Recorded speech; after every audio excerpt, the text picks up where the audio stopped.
ദൈവത്തിൻ്റെ അതിപരിശുദ്ധമായ നാമം വാഴ്ത്തപ്പെടുമാറാകട്ടെ. സന്നിഹിതരായിരിക്കുന്ന എല്ലാവർക്കും യേശുക്രിസ്തുവിൻ്റെ നാമത്തിൽ സ്നേഹവന്ദനത്തെ അറിയിക്കുകയാണ്. പകൽക്കാലം മാസയോഗം ഉണ്ടായിരുന്നു. വീട്ടിൽ നമുക്ക് കടന്നു വരുവാൻ ദൈവമായ കർത്താവ് സഹായിച്ചു. കടന്നു വന്ന എല്ലാവർക്കായി സ്തോത്രം ചെയ്യുന്നു. പകൽക്കാലത്തെ അധ്വാനത്തിനും പ്രയാസത്തിനും ശേഷമാണ് നമ്മൾ കടന്നു വന്നിരിക്കുന്നത്. സ്തോത്രം. ദൈവത്തിൻ്റെ എല്ലാ വിശ്വസ്തതയ്ക്കായി ഞാൻ ദൈവത്തിന് സ്തോത്രം ചെയ്യുകയും ദൈവത്തെ സ്തുതിക്കുകയും ചെയ്യുകയാണ്. സ്തോത്രം. വെളിപ്പാട് പുസ്തകമാണ് നാം ചിന്തിച്ചുകൊണ്ടിരിക്കുന്നത്. വെളിപ്പാട് പുസ്തകം 16-ാം അധ്യായം അതിൻ്റെ 15-ഉം 16-ഉം വാക്യമാണ് വായിപ്പാൻ ആഗ്രഹിക്കുന്നത്. Praise Lord. കഴിഞ്ഞ രാത്രിയിൽ നാം ഇതിനെക്കുറിച്ച് ചിന്തിച്ചു. ഉടുപ്പ് സൂക്ഷിക്കുക, അതിനെക്കുറിച്ച് പല കാര്യങ്ങൾ ചിന്തിപ്പാനിടയായി. സ്തോത്രം. ഏദൻ തോട്ടത്തിൽ അത്തിയോല തുന്നി അവർ ധരിച്ചതിനെക്കുറിച്ച് ചിന്തിപ്പാനായിട്ടിടയായി തീർന്നു. നമ്മുടെ പ്രവൃത്തികളെല്ലാം, നീതിപ്രവൃത്തികളെല്ലാം കറപുരണ്ട തുണി പോലെയാണെന്ന് നമ്മൾ ചിന്തിച്ചു. വെള്ള വസ്ത്രത്തെക്കുറിച്ച് നാം ചിന്തിച്ചു. സ്തോത്രം. സ്തുതി എന്ന മേൽവസ്ത്രത്തെക്കുറിച്ചും അല്പമായി ചിന്തിപ്പാനിടയായി. സ്തോത്രം. ഇനി നാം ധരിക്കുവാൻ പോകുന്ന മഹത്വ ശരീരത്തെക്കുറിച്ച്, നമുക്ക് ലഭിക്കുന്ന മഹത്വ ശരീരം ഇപ്പോൾ ഇരിക്കുന്നത് മൺമയമായ ശരീരമാണ്. മൺമയമായ ശരീരം 2 കൊരിന്ത്യർ 5-ാം അധ്യായം 2 മുതൽ 4 വരെയുള്ള വാക്യങ്ങൾ വായിക്കുമ്പോൾ 2 കൊരിന്ത്യർ 5-ാം അധ്യായം അതിൻ്റെ 2 മുതലുള്ള വാക്യം. Price the Lord. ഈ കൂടാരത്തിൽ ഞരങ്ങിക്കൊണ്ട് ഞങ്ങൾ നഗ്നരായിട്ടല്ല, ഈ കൂടാരത്തിൽ ഞങ്ങൾ ഞരങ്ങിക്കൊണ്ട് നഗ്നരായിട്ടല്ല, ഉടുപ്പുള്ളവരായിരിക്കുന്നുവെങ്കിൽ സ്വർഗീയമായ ഞങ്ങളുടെ പാർപ്പിടം, സ്വർഗീയമായ പാർപ്പിടം അതിനു മീതെ ധരിപ്പാൻ വാഞ്ചിക്കുന്നു, അതിന് മീതെ ധരിപ്പാൻ വാഞ്ചിക്കുന്നു. ഇതൊക്കെ നമ്മുടെ മനസ്സിലേക്കൊക്കെ എങ്ങനെ വരാനാണ്? ഒരു ശരീരം, സ്വർഗീയമായ ഒരു ശരീരം, മഹത്വ ശരീരം നമ്മൾ ധരിക്കും. അതാണ് നമ്മുടെ പ്രത്യാശ. ഈ ലോകത്തിൽ എന്ത് മഹത്വമാണ് നമുക്കുള്ളത്? മഹത്വ ശരീരം നമുക്ക് ലഭിക്കാനായിട്ട് ഇടയായിത്തീരും. അത് ഉടുക്കുവാൻ ആഗ്രഹിക്കുന്നു എന്നാണ് പൗലോസ് പറയുന്നത്. മഹത്വമായ ശരീരം അതിന് മുകളിൽ ഉടുക്കുവാൻ ആഗ്രഹിക്കുന്നു എന്ന് പൗലോസ്ലീഹ പറയുക. സ്തോത്രം. മഹത്വ ശരീരം. സ്തോത്രം. മഹത്വ ശരീരം. ഒന്നുകൂടെ വായിച്ചാട്ടെ. 2 കൊരിന്ത്യർ 5-ാം അധ്യായം 2 മുതലുള്ള വാക്യങ്ങൾ. ഈ കൂടാരത്തിൽ ഞരങ്ങിക്കൊണ്ട് ഞങ്ങൾ നഗ്നരായിട്ടല്ല, ഉടുപ്പുള്ളവരായിരിക്കുന്നുവെങ്കിൽ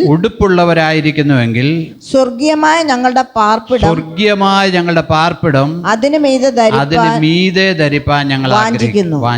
അങ്ങനെ ഒരു വാഞ്ച, നമ്മുടെ ആഗ്രഹവും വാഞ്ചയും ഈ ലോകത്ത് വെച്ച് തീരരുത്. ഈ ലോകത്തിൽ ഒന്നിനും നമുക്ക് തൃപ്തി വരുത്താൻ കഴിയത്തില്ല. ഏത് കാര്യത്തിനാണ് നമുക്ക് തൃപ്തി വരുത്താൻ കഴിയുന്നത്? ഹല്ലേലൂയ. ഈ ശരീരത്തിന്, ഈ ലോകത്തിലെ ഒരു കാര്യത്തിനും നമുക്ക് തൃപ്തി വരുത്താൻ കഴിയത്തില്ല. സ്തോത്രം. നമ്മുടെ പഴയ നേതാക്കന്മാരെല്ലാം മൺമറഞ്ഞു പോയി. അവരുടെ കാലത്ത് അവർ ചെയ്യേണ്ട കാര്യങ്ങൾ ചെയ്തു. ഇനി നമ്മുടെ കാലത്ത് നമ്മൾ ചെയ്യേണ്ടത് കഴിഞ്ഞേച്ച് അടുത്ത തലമുറയിലേക്ക് കാര്യങ്ങൾ മാറുകയാണ്. കാരണം അടുത്ത തലമുറകളിലേക്ക് കാര്യങ്ങൾ നീങ്ങിക്കൊണ്ടിരിക്കുക. സ്തോത്രം. മഹത്വമായ ശരീരം. സ്തോത്രം. ഹല്ലേലൂയ. അതായിരിക്കണം നമ്മുടെ വാഞ്ച. സ്തോത്രം. ഇന്ന് ഞാൻ നരകത്തെക്കുറിച്ച് ഇത് കാണാനിടയായി. ചാകാത്ത പുഴുവും കെടാത്ത തീയും ഉള്ള അനുഭവം. അവർ എങ്ങനെയാണേലും ആ സ്ക്രീൻ എങ്ങനെ എടുത്തു എന്ന് എനിക്ക് മനസ്സിലാകുന്നില്ല. അഗ്നിയിൽ കിടന്ന് കരയുന്ന സുന്ദരിമാരായ സ്ത്രീകൾ, അവരെല്ലാം അഗ്നിയിലേക്ക് വീഴ്ത്തപ്പെടുന്നു. പുഴുവും അട്ടയും ഒക്കെ അവരുടെ ദേഹത്തോട് കയറി ഇറങ്ങുന്നു. ആ ചിത്രീകരണം ഭയങ്കരമാണ്. നമ്മൾ വിചാരിക്കും സൂര്യനിൽ എങ്ങനെയാണ് കത്തിക്കൊണ്ടിരിക്കുന്നത്? ഭൂമിയുണ്ടായ ദൈവം സൂര്യനെ സൃഷ്ടിച്ച നാൾ മുതൽ ഇതെന്ത് ചെയ്തുകൊണ്ടിരിക്കുക? കത്തിക്കൊണ്ടിരിക്കുക. ഇതുവരെയും കത്തിത്തീർന്നിട്ടില്ല. കത്തിക്കൊണ്ടിരിക്കുക. അപ്പോൾ ഈ നരകവും അത് കത്തിക്കൊണ്ടിരിക്കുക. അതിനകത്ത് എന്ത് ചെന്നാലും, സ്തോത്രം, അതിനൊരു വിഷയമല്ല. അതിനകത്ത് എന്ത് ചെന്നാലും അതിനകത്തൊരു വിഷയമല്ല. സ്തോത്രം. അത് കത്തിക്കൊണ്ടിരിക്കും. അങ്ങനെ ഒരു സ്ഥലമുണ്ട്. നരകമുണ്ട്, സ്വർഗമുണ്ട്. ഹല്ലേലൂയ. ആ നരകത്തിൽ നിന്ന് രക്ഷ പ്രാപിക്കണമെങ്കിൽ ജീവിച്ചിരിക്കുമ്പം യേശുവിനെ രക്ഷിതാവും കർത്താവുമായി അംഗീകരിച്ചെങ്കിൽ മാത്രമേ രക്ഷ പ്രാപിക്കാൻ കഴിയത്തുള്ളൂ. നരകത്തിൽ നിന്ന് രക്ഷ പ്രാപിക്കണമെങ്കിൽ ജീവപുസ്തകത്തിൽ പേര് വേണം. സ്തോത്രം. ഹല്ലേലൂയ. ചില ആളുകൾ പഠിപ്പിക്കുന്നത് പോലെ ഈ ആത്മാക്കളെല്ലാം ബലിപീഠത്തിൻ്റെ വലത്ത് ഭാഗത്ത് വന്ന് നിൽക്കുകയല്ല. മരിച്ചുപോയവരുടെ ആത്മാക്കളൊന്നും ബലിപീഠത്തിൻ്റെ അടുക്കൽ വന്ന് നിൽക്കുകയല്ല. സ്തോത്രം. മരിച്ചുപോയവരുടെ ആത്മാക്കളെല്ലാം ദൈവം ഒരുക്കിയിരിക്കുന്ന നീതിവാന്മാരായി മരിച്ചിരിക്കുന്നവർ പരദീസയിലേക്കും മറ്റൊരു യാതനാസ്ഥലത്തേക്കുമാണ് പോകുന്നത്. ആ ഒരു മർമ്മം പലർക്കും പിടികിട്ടിയിട്ടില്ല. യാതനാസ്ഥലത്തേക്ക്, നരകമല്ല കേട്ടോ, അതിന് മുമ്പുള്ള യാതനാസ്ഥലം പോകുക. സ്തോത്രം. ഹല്ലേലൂയ. അപ്പോൾ അതുകൊണ്ടാണ് ഈ ലോകത്തിൽ സ്തോത്രം സ്വർഗീയമായ കാര്യത്തെക്കുറിച്ച് പറയുക. സ്തോത്രം. നമ്മൾ സ്തോത്രം ഹല്ലേലൂയ. വെളിപ്പാട് പുസ്തകം 19-ാം അധ്യായം അതിൻ്റെ 7-8 വാക്യങ്ങൾ ഇവിടെ നമുക്കൊന്ന് വായിക്കാം. വെളിപ്പാട് പുസ്തകം 19-ാം അധ്യായം 7-8 വാക്യങ്ങൾ. നാം സന്തോഷിച്ച് ഉല്ലസിച്ച് അവന് മഹത്വം കൊടുക്കുക. കർത്താവിന്റെ വചനം പറയാൻ, നാം സന്തോഷിച്ച് ഉല്ലസിച്ച് അവന് മഹത്വം കൊടുക്കുക. കുഞ്ഞാടിന്റെ കല്യാണം വന്നുവല്ലോ. കുഞ്ഞാടിന്റെ കല്യാണം വന്നുവല്ലോ. ഏതാണ് ഈ കുഞ്ഞാട്? അറുക്കപ്പെട്ട കുഞ്ഞാട്, നമുക്ക് വേണ്ടി യാഗമായി തീർന്ന കുഞ്ഞാട്. സ്തോത്രം. നമുക്ക് വേണ്ടി യാഗമായി തീർന്ന കുഞ്ഞാട്. കുഞ്ഞാടിന്റെ കല്യാണം വന്നുവല്ലോ. തൻ്റെ കാന്തയും അവന്റെ കാന്തയും തന്നെത്താൻ ഒരുക്കിയിരിക്കുന്നു. അവൻ്റെ കാന്തയും തന്നെത്താൻ ഒരുക്കിയിരിക്കുന്നു. നമ്മൾ അവൻ്റെ കാന്തയാ. അപ്പം നമ്മൾ തന്നെത്താൻ ഒരുങ്ങണം. സ്തോത്രം. തൻ്റെ കാന്തയും തന്നെത്താൻ ഒരുങ്ങിയിരിക്കുന്നു. അവൾക്ക് ശുദ്ധവും ശുഭ്രവുമായ വിശേഷ വസ്ത്രം ധരിപ്പാൻ കൃപ ലഭിച്ചിരിക്കുന്നു. Price the Lord. ദൈവം നമുക്ക് തരാൻ, ഇപ്പം മുമ്പേ നമ്മൾ വായിച്ചില്ലേ, വിശേഷമായ സ്വർഗീയമായ പാർപ്പിടം, സ്വർഗീയമായ അനുഭവം, ശുദ്ധവുമായ വിശേഷ വസ്ത്രം ധരിപ്പാൻ കൊടുത്തിരിക്കുന്നു. ഹല്ലേലൂയ. ദൈവജനത്തിന് ലഭിക്കാൻ പോകുന്ന വസ്ത്രത്തെക്കുറിച്ചും സംഭവത്തെക്കുറിച്ചാണ് പറയുന്നത്. 45-ാം സങ്കീർത്തനത്തെ നമ്മൾ വായിക്കുമ്പോൾ, സാധാരണ കല്യാണത്തിന് വായിക്കുന്ന ഒരു സങ്കീർത്തനമാണ് 45-ാം സങ്കീർത്തനം. 45-ാം സങ്കീർത്തനം വായിക്കുമ്പോൾ സ്തോത്രം ഹല്ലേലൂയ, അതിൻ്റെ 13 മുതൽ വായിക്കുമ്പോൾ അവിടെ എങ്ങനെയാണ് എഴുതിയിരിക്കുന്നത്? അന്തപുരത്തിലെ രാജകുമാരി ശോഭ പരിപൂർണയാകുന്നു. സ്തോത്രം. നമ്മൾ ഇവിടെ വായിച്ചു കുഞ്ഞാടിൻ്റെ കല്യാണം, അവൻ്റെ കാന്ത. ആ കാന്തയാണ് സങ്കീർത്തനക്കാരൻ ഇവിടെ അന്തപുരത്തിലെ രാജ്ഞി ശോഭ പരിപൂർണയാകുന്നു. ദൈവസഭയെക്കുറിച്ച് പറഞ്ഞിരിക്കുന്ന കാര്യമാണ്. അന്തപുരത്തിലെ രാജ്ഞി ശോഭ പരിപൂർണയാകുന്നു. അവളുടെ വസ്ത്രം പൊൻകസവ് കൊണ്ടുള്ളത്. അവളെ ചിത്രത്തയ്യലുള്ള വസ്ത്രം. അപ്പൊ പാഷനൊക്കെ എതിര് പറയും. വേദപുസ്തകത്തിൽ ഇങ്ങനെ ചിത്രത്തയ്യലൊക്കെ ഉണ്ടെന്ന് പറയുമ്പം നമുക്കും അതിശയായി പോവും. സ്തോത്രം. ഹല്ലേലൂയ. ചിത്രത്തയ്യലെന്ന് എഴുതിയ ഇംഗ്ലീഷ് പുസ്തകത്തിൽ ഇന്ന് എംബ്രോയിഡറി വർക്കെന്നാ.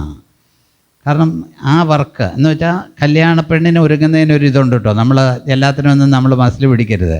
ഒരു കല്യാണ പെണ്ണൊന്ന് ഒരുങ്ങിയെന്നോർത്ത് അതിൻ്റേതായ രീതിയിൽ, കാരണം പുസ്തകത്തിൽ എഴുതിയിട്ടുണ്ട്. മണവാട്ടി, വെളിപ്പാടിലും പറഞ്ഞിട്ടുണ്ട്, മണവാട്ടി എന്ത് ചെയ്തിരിക്കുക? തന്നെത്താൻ ഒരുങ്ങിയിരിക്കുന്നു. മണവാട്ടിയാണെന്നെങ്കിലും തോന്നണ്ടേ? സ്തോത്രം. ഹല്ലേലൂയ. നമ്മളെല്ലാത്തിനും കയറി വാശി പിടിച്ചിട്ട് കാര്യമില്ല.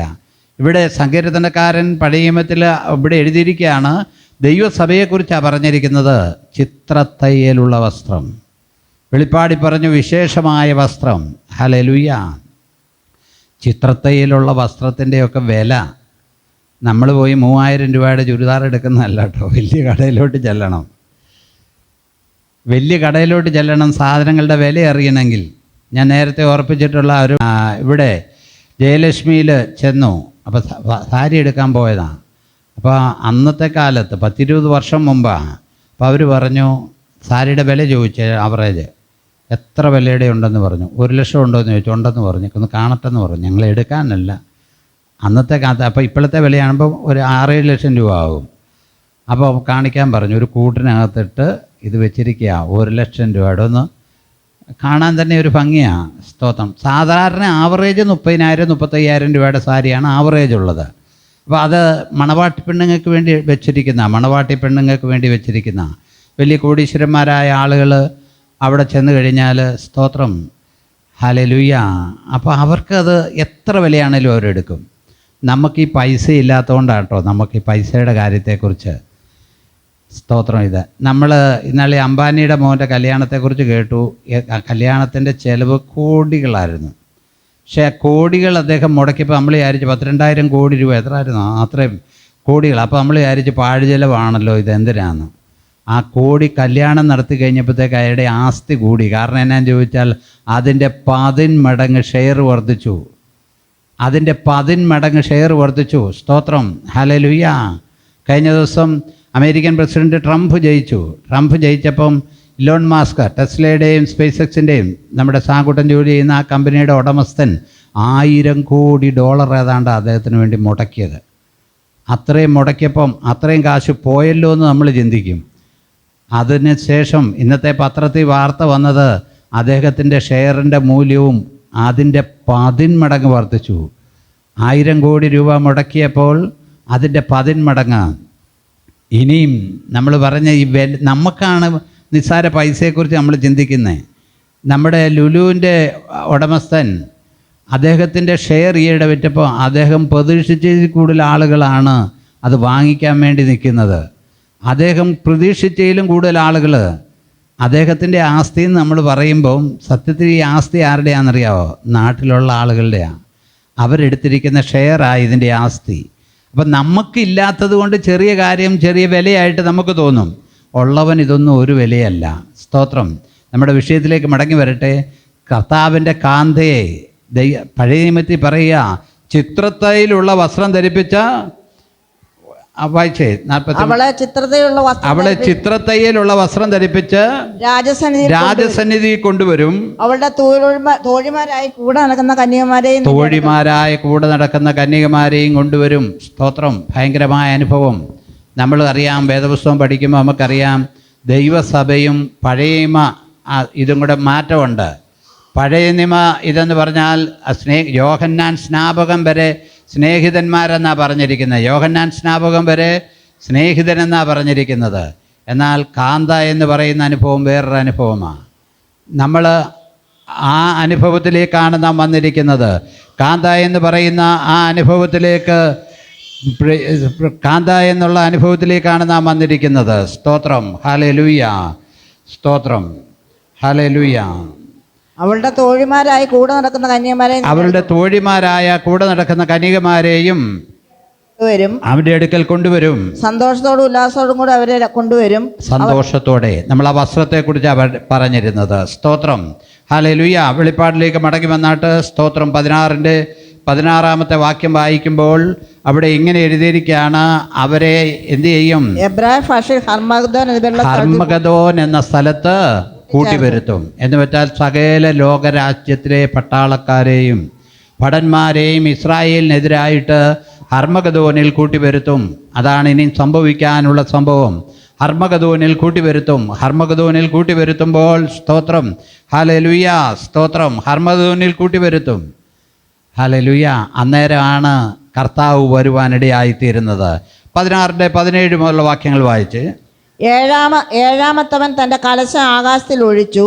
അപ്പോൾ സംഭവിച്ചു തീർന്നു എന്നൊരു മഹാശബ്ദം ദൈവാലയത്തിലെ സിംഹാസനത്തിൽ നിന്ന് വന്നു. മിന്നലും നാദവും ഇടമുഴക്കവും വലിയ ഭൂകമ്പം ഉണ്ടായി. സ്തോത്രം. 7-ാമത്തെ ദൂതൻ കലശം ഒഴിച്ചപ്പോൾ നടക്കുന്ന 4 കാര്യങ്ങൾ അത് യോഹന്നാൻ കാണുകയാണ്. മിന്നല്, നാദം, ഇടിമുഴക്കം, വലിയ ഭൂകമ്പം. ഇനിയും ഇപ്പം സംഭവിച്ചിട്ടില്ല കേട്ടോ. ഇനിയും സംഭവിക്കാനുള്ള കാര്യമാത്. ഇപ്പോൾ സംഭവിച്ചിട്ടില്ല. നമ്മുടെ കർത്താവ് ലൂക്കോസിൻ്റെ സുവിശേഷം 21-ാം അധ്യായം അതിൻ്റെ 26-ാമത്തെ വാക്യം വായിക്കുമ്പോൾ അവിടെ എഴുതിയിട്ടുണ്ട്. സ്തോത്രം. കർത്താവ് പറഞ്ഞൊരു കാര്യമാണ്. സ്തോത്രം. ലൂക്കോസിൻ്റെ സുവിശേഷം 21-ാം അധ്യായം അതിൻ്റെ 26. ആകാശത്തിന്റെ ശക്തികൾ ഇളകി പോകുന്നതിനാൽ പ്രൈസ് ദി ലോർഡ്. കർത്താവ് അതുകൊണ്ടാണ് യഹോവയുടെ പുസ്തകത്തിൽ അന്വേഷിച്ച് വായിച്ചു നോക്കാൻ പറഞ്ഞത്. ഓരോ കാര്യങ്ങളും ഓരോ ഇടങ്ങളിൽ മാറി മാറി എഴുതിയിരിക്കുക. യഹോവയുടെ പുസ്തകത്തിൽ അന്വേഷിച്ച് നോക്കണം. ആകാശത്തിലെ ശക്തികൾ ഇളകിപ്പോകുന്നതിനാൽ ഭൂലോകത്തിന് എന്ത് ഭവിക്കാൻ പോകുന്നു? ഇത് സംഭവിക്കാൻ പോവുക കേട്ടോ. ഇപ്പം തന്നെ ഭൂലോകത്തിന് എന്ത് ഭവിക്കുമെന്ന് അറിയത്തില്ല. ഇപ്പം ജോലിയില്ലാത്തൊരു പ്രത്യേക അവസ്ഥയിൽ ആളുകളായിരിക്കുന്നത്. എല്ലാവരും ന്യൂസിലൻഡിലും അയർലൻഡിലും എല്ലാം പോകാൻ ശ്രമിച്ചുകൊണ്ടിരിക്കുക. ഇപ്പം അവിടെ ഒന്നും ജോലികളില്ല. നേഴ്സുമാർക്ക് പോലും വേക്കൻസി ഇല്ലാത്ത അവസ്ഥയിലേക്ക് വരിക. കമ്പ്യൂട്ടർ എഞ്ചിനീയർമാർക്ക് വേക്കൻസി ഇല്ലാത്ത അനുഭവം വരിക. പ്രിയമുള്ളവരെ, പ്രത്യേക ഒരു അനുഭവത്തിലാണ് നാം ആയിരിക്കുന്നത്. സ്തോത്രം, ഹല്ലേലൂയ, സ്തോത്രം. ഈ ആകാശത്തിന്റെ ശക്തികൾ എന്ത് ചെയ്യുക? ഇളകുക. ഇളകിപ്പോകുന്നതിനാൽ ഭൂലോകത്തിന് എന്ത് ഭവിക്കാൻ പോകുന്നു എന്ന് പേടിച്ചു നോക്കി പാർത്തും കൊണ്ട് മനുഷ്യർ നിർജീവന്മാരാകും. എന്ന് വെച്ചാൽ ഹൃദയം നിന്നു പോകും, അറ്റാക്ക് വരും. സ്തോത്രം, മനുഷ്യർ നിർജീവന്മാരാകും. ഒരു പ്രത്യേക അനുഭവത്തിലേക്ക് കർത്താവ് പറയുക, അങ്ങനെ സംഭവിക്കാൻ പോകുക. സക്കറിയ പ്രവാചകന്റെ പുസ്തകം 14-ാം അധ്യായം 4-5 വാക്യങ്ങൾ വായിക്കുമ്പോൾ സ്തോത്രം, ഭൂകമ്പത്തെക്കുറിച്ച് എഴുതിയിരിക്കുക. വലിയ ഭൂകമ്പം. സക്കറിയാവ് 14-ന്റെ 4-5 വാക്യങ്ങളിൽ സ്തോത്രം, ഹല്ലേലൂയ, ഭൂകമ്പം. ഇപ്പോൾ നമുക്കറിയാം ഭൂകമ്പങ്ങളുടെ ആരംഭമായിരിക്കുക. അവിടെ ഇവിടെയെല്ലാം ഭൂകമ്പങ്ങൾ നടക്കുക. സക്കറിയ പ്രവാചകന്റെ പുസ്തകം 14-ാം അധ്യായം 4-5 വാക്യങ്ങൾ. അന്നാളിൽ അവന്റെ കാൽ യെരൂശലേമിനെതിരെ കിഴക്കുള്ള ഒലിവുമലയിൽ നിൽക്കും. ഒലിവുമല കിഴക്ക് പടിഞ്ഞാറായി നടുവെ പിളർന്നു പോകും. ഏറ്റവും വലിയൊരു താഴ്വര ഉളവായി വരും. മലയുടെ ഒരു പാതി വടക്കോട്ടും മറ്റേ പാതി തെക്കോട്ടും വാങ്ങിപ്പോകും. എന്നാൽ മലകളുടെ താഴ്വര വലിയ ഭൂകമ്പം ഉണ്ടാകുമ്പോഴാണ് ഇത് സംഭവിക്കുന്നത്. അതിൻ്റെ 4-5 വാക്യങ്ങളാണ്. Price the Lord. വലിയ ഭൂകമ്പം ഉണ്ടാകും. പ്രൈസ് ദി ലോർഡ്, ഹല്ലേലൂയ, സ്തോത്രം. സക്കറിയാവ് 13:8 പറയുമ്പോൾ ആ കാലത്ത് സക്കറിയാവ് 13:8 2/3 എന്നാൽ സർവ്വദേശത്തിലും 2/3 ഛേദിക്കപ്പെട്ട് പ്രാണനെ വിടും. Price the Lord. ഇനിയും സംഭവിക്കാൻ പോവുക. ഇപ്പോൾ പാലസ്തീനിലും ഒക്കെ ഗാസയിലും ഒക്കെ കുറച്ച് പേരൊക്കെയാണ് മരിക്കുന്നത്. ഇനിയും സകല ദേശത്തിലും ഉള്ളതിലും 2/3 എന്ത് ചെയ്യും? ഛേദിക്കപ്പെടും. ഭൂമിയിൽ സംഭവിക്കാൻ പോകുന്ന ഒരു കാര്യമാണ്. സ്തോത്രം. അത് എപ്പോഴാണ് സംഭവിക്കുന്നത് നമുക്കറിയാൻ പറ്റത്തില്ല. ഇനി നമ്മുടെ തലമുറയിൽ തന്നെയാണോ എന്ന് നമുക്കറിയാൻ പറ്റത്തില്ല. അഥവാ നമ്മുടെ മക്കളുടെ തലമുറയിലാണോ എന്ന് അറിയാൻ പറ്റത്തില്ല. സ്തോത്രം, ഹല്ലേലൂയ, ഭയങ്കരമായ കാര്യം. 2/3 എന്ത് ചെയ്യും? ഛേദിക്കപ്പെടും. സ്തോത്രം, ഹല്ലേലൂയ, സ്തോത്രം. ഹഗായി പ്രവാചകന്റെ പുസ്തകം 2-ാം അധ്യായം 6-7 വാക്യങ്ങൾ നാം വായിക്കുമ്പോൾ ഹഗായി പ്രവാചകന്റെ പുസ്തകം, ഇളകാത്ത രാജ്യം കർത്താവ് സ്ഥാപിക്കുന്നത് കൊണ്ട് ഇളക്കാവുന്നതെല്ലാം ദൈവം ഇളക്കും. ഹഗായി 2-6-7 വാക്യങ്ങൾ. സ്തോത്രം. സൈന്യങ്ങളുടെ യഹോവ ഇപ്രകാരം അരുളി ചെയ്യുന്നു, ഇനി കുറഞ്ഞോന്ന് കഴിഞ്ഞിട്ട് ഞാൻ ആകാശത്തെയും ഭൂമിയെയും കടലിനെയും കരയെയും ഇളക്കും. Praise the lord. ഇതെല്ലാം ഇളകുന്നതാണ്. സ്തോത്രം. ഹഗായി പ്രവാചകന് ദൈവത്തിന് വെളിപ്പെട്ട് കിട്ടിയതാണ്. സ്തോത്രം. കുറഞ്ഞൊന്ന് കഴിഞ്ഞിട്ട് ഞാൻ എന്ത് ചെയ്യും? ആകാശത്തെയും ഭൂമിയെയും കടലിനെയും. കണ്ടോ? ഇതെല്ലാം പുസ്തകങ്ങളിൽ സ്തോത്രം ഓരോരോ വചനങ്ങളിൽ പ്രത്യേകം എഴുതിയിരിക്കുക. സ്തോത്രം. ഞാൻ എന്ത് ചെയ്യും?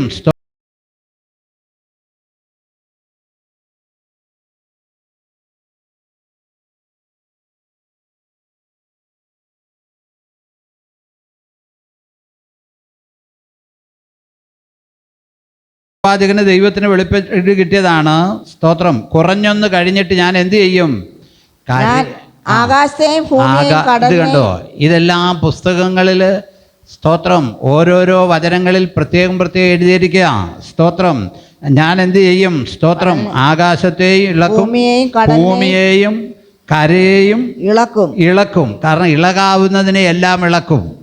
കാരണം എന്താണെന്നറിയാവോ? ഇളകാത്തതൊന്ന് സ്ഥാപിക്കാൻ കർത്താവ് ആഗ്രഹിക്കുക. ഇളകാത്തത് സ്ഥാപിപ്പാൻ കർത്താവ് ആഗ്രഹിക്കുക. സ്തോത്രം, ഹല്ലേലൂയ. നമ്മൾ ഇന്ന് കാണുന്നതിനെല്ലാം ഇളക്കമുള്ളതാണ്. ഇന്ന് കാണുന്നതിനെല്ലാം മാറ്റമുള്ളതാണ്. സ്തോത്രം. ഇന്ന് കാണുന്നതെല്ലാം മാറും. സ്തോത്രം, ഹല്ലേലൂയ.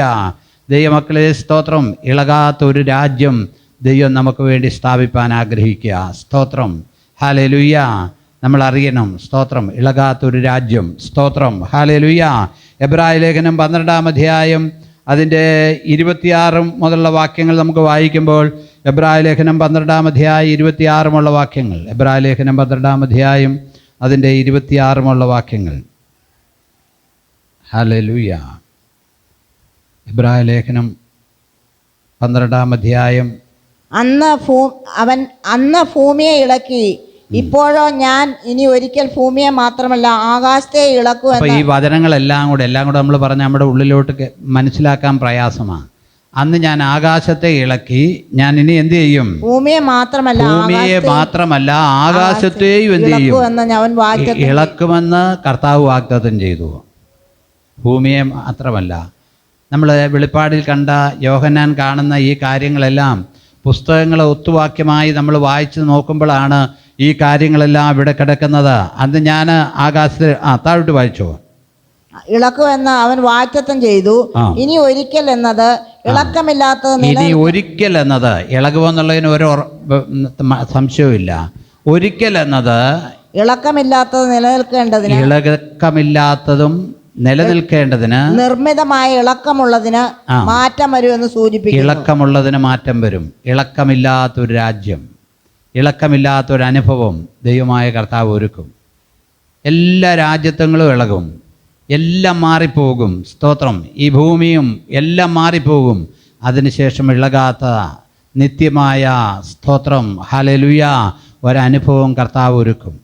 അതുകൊണ്ടാണ് നിത്യതയെക്കുറിച്ച് നാം, സ്തോത്രം, എപ്പോഴും ചിന്തിക്കുകയും പറയുകയും ചെയ്യേണ്ടത്. ബാക്കിയുള്ള ഇവിടുത്തെ ഏത് കാര്യത്തിനാണ് ഉറപ്പുള്ളത്? ഇവിടുത്തെ ഒരു കാര്യത്തിനും ഉറപ്പില്ല. സ്തോത്രം. ഇവിടുത്തെ ഒരു കാര്യങ്ങൾക്കും ഉറപ്പില്ല. പ്രിയമുള്ളവരെ, സ്തോത്രം, ഇളകാത്ത രാജ്യം കർത്താവ് സ്ഥാപിക്കും. ഹല്ലേലൂയ. ഇളകാത്ത രാജ്യം കർത്താവ് സ്ഥാപിക്കും. ഹല്ലേലൂയ, സ്തോത്രം. ദാനിയേൽ പ്രവാചകൻ്റെ പുസ്തകം 2-ാം അധ്യായം 34 മുതൽ വായിക്കുമ്പോൾ, ദാനിയേൽ പ്രവചനത്തിൽ നമുക്കറിയാം, നെബൂഖദ്നേസർ രാജാവിനെക്കുറിച്ച് നമ്മൾ വായിച്ചിട്ടുണ്ട്. നെബൂഖദ്നേസർ രാജാവ് ബാബേൽ രാജ്യത്തിൻ്റെ, അഥവാ ഇന്നത്തെ ഇറാഖ്, മൊസോബ്, ആ രാജ്യത്തിൻ്റേതായ രാജാവാണ്, ചക്രവർത്തിയാണ്. അദ്ദേഹത്തെക്കാൾ വലിയൊരു ചക്രവർത്തി ഇല്ല. അദ്ദേഹത്തിൻ്റെ സമയത്ത് അദ്ദേഹത്തിന് തോന്നി, ഇനി എൻ്റെ കാലശേഷം എന്താണ് സംഭവിക്കുന്നതെന്നറിയുവാൻ അദ്ദേഹം ആഗ്രഹിച്ചു. ഒരു രാത്രിയിൽ അദ്ദേഹം കിടക്കുമ്പോഴാണ് അദ്ദേഹം ഒരു സ്വപ്നം കണ്ട്, ഒരു വലിയ ബിംബം, അതിൻ്റെ തല തങ്കം കൊണ്ട്, സ്തോത്രം, ഹല്ലേലൂയ, നെഞ്ചും കൈയും താമ്രം കൊണ്ട്, അങ്ങനെ ഓരോന്ന് പറഞ്ഞു. അവസാനം നമുക്ക് വായിക്കുന്നുണ്ട്, കാൽപാദം ഇരുമ്പ് കളിമണ്ണും ചേർന്നത്. ഇന്നത്തെ ഭരണ സംവിധാനം എല്ലാം അതാ, ഒന്നും തമ്മിൽ യോജിക്കത്തില്ല. ഇരുമ്പും കളിമണ്ണും തമ്മിൽ, സ്തോത്രം, ചേരുന്നൊരവസ്ഥ. ഒന്നും ചേരത്തില്ല. സ്തോത്രം, ഹല്ലേലൂയ. എല്ലായിടത്തും ചേർച്ചക്കുറവ്. 4 മനുഷ്യർ കൂടിയാൽ പോലും ചേരത്തില്ല. സ്തോത്രം. വീടുകളിൽ ചേർച്ചയില്ല, സഭകളിൽ ചേർച്ചയില്ല. സ്തോത്രം, ഹല്ലേലൂയ. നമുക്കറിയാം, സത്യത്തിൽ ഈ പത്രം വായിച്ച് ഒക്കെ കഴിഞ്ഞ് കഴിഞ്ഞാൽ ഒത്തിരി വായിക്കാത്ത കേട്ടോ നല്ലത്. ഹെഡിങ് വായിച്ച് വിടുന്നതാണ് നല്ലത്. കാരണം എന്നാന്ന് ചോദിച്ചാൽ, ഇവരെ കുറ്റം പറഞ്ഞ്, അവരെ കുറ്റം പറഞ്ഞ് വെറുതെ നമ്മുടെ സമയം എന്തിനും കളയുന്നത്. അവൾക്ക് ജാമ്യം കൊടുത്ത് അവളെ കാണാൻ ജയിലിലാരാണ്ട് ചെന്നു. ഇവിടെ പിന്നെ കള്ളപ്പണം കൊണ്ട്, കുഴൽപ്പണം കൊണ്ട് വന്നു, അത് തട്ടി. ഇവരെല്ലാം കോടികൾ തട്ടിച്ച് ഈ ഓരോ ഇലക്ഷനും ഈ പിടിക്കുന്ന പൈസ എന്തോരം രൂപയാണ് പിടിക്കുന്നതെന്നറിയാമോ? കോടിക്കണക്കിന് രൂപ. സത്യത്തിൽ ഇതെല്ലാം നമ്മുടെ ജനത്തിൻ്റെ പൈസയല്ലേ? അതെല്ലാം ഈ വാർത്തകളെല്ലാം കൂടെ വായിക്കുമ്പോൾ, സ്തോത്രം, നമുക്ക് സങ്കടം തോന്നും. സ്തോത്രം. ഒരിടത്തും ഒരു ചേർച്ചയില്ല. പിന്നെ നമുക്ക് മനസ്സിലാകാത്ത കാര്യം, ഈ നേതാക്കന്മാരുടെ പിള്ളേരുടെ കല്യാണം നടക്കുമ്പോൾ ഉണ്ടല്ലോ, ഇവർ ഭയങ്കര യോജിപ്പാണ്. നമ്മളത് കാണണം. ഇവരുടെ ഹോട്ടലിൽ ചെല്ലുമ്പം ഈ പറയുന്ന നേതാക്കന്മാരെല്ലാം നിയമസഭയിൽ ഭയങ്കര പോരാ. ഇതെല്ലാം ഒരു അഡ്ജസ്റ്റ്മെൻറ്റാണ് കേട്ടോ. നമ്മൾ ഇത് കാരണം പറഞ്ഞുകൊണ്ട്, പാർട്ടിയെന്നും പറഞ്ഞുകൊണ്ട് നടക്കരുത്. അവരെല്ലാം, സ്തോത്രം, ഹല്ലേലൂയ, നമുക്ക് കമ്മ്യൂണിസ്റ്റ് പാർട്ടിയോട് ഇഷ്ടമുള്ള പാർട്ടിയാണ്. പക്ഷേ തൊഴിലാളികളെല്ലാം ഇടിയുണ്ടാക്കും, ജാഥ നടക്കും, കല്ലേറ് കൊള്ളും. അവരുടെ നേതാക്കന്മാരുടെ മക്കളോ, അവർ പഠിക്കുന്ന അവസ്ഥ, അവർ ആയിരിക്കുന്ന അവസ്ഥ, അവരുടെ വീടിൻ്റെ അവസ്ഥ എല്ലാം ഒരു പ്രത്യേക അവസ്ഥയാണ്. സ്തോത്രം, ഹല്ലേലൂയ. നമ്മൾ ശ്രദ്ധിക്കണം. സ്തോത്രം. ഇതെല്ലാം ഇളകാനുള്ളതാണ്. നമ്മുടെ കർത്താവ് വരും. ഇനി എത്രയും താമസമിനാ നമ്മൾ ചിന്തിക്കുന്നതും, സ്തോത്രം, നമ്മൾ പ്രതീക്ഷിക്കുന്നതും, നമ്മൾ ആഗ്രഹിക്കുന്നതും നമ്മുടെ കർത്താവ് വരുമെന്നുള്ളതാണ്. അതുകൊണ്ട് നമ്മുടെ ഈ മീറ്റിങ്ങുകളുടെയൊക്കെ ഉദ്ദേശം, യേശു കർത്താവുമായി ഓരോ ദിവസവും നമ്മൾ യേശു കർത്താവുമായി കൂടുതൽ അടുത്ത് അവനോട് ചേർന്ന് നാം ജീവിപ്പാൻ കർത്താവ് നമ്മളെക്കുറിച്ച് ആഗ്രഹിക്കുക. പ്രിയമുള്ളവരെ, സ്തോത്രം. അതുകൊണ്ട് ഇന്ന് രാത്രിയിൽ, സ്തോത്രം, നമ്മൾ അറിയണം, നമ്മുടെ കർത്താവ് വരാറായി. കർത്താവ് താൻ ഗംഭീരനാഥത്തോടും പ്രധാന ദൂതൻ്റെ ശബ്ദത്തോടും ദൈവത്തിൻ്റെ കാഹളത്തോടും കൂടി സ്വർഗത്തിൽ ഇറങ്ങി വരാനുള്ള സമയമാസനമായി. ആകയാൽ നാം മാനസാന്തരപ്പെടുക, കർത്താവിൻ്റെ വരവിന് വേണ്ടി ഒരുങ്ങാം. നമുക്ക് പ്രാർത്ഥിക്കാം.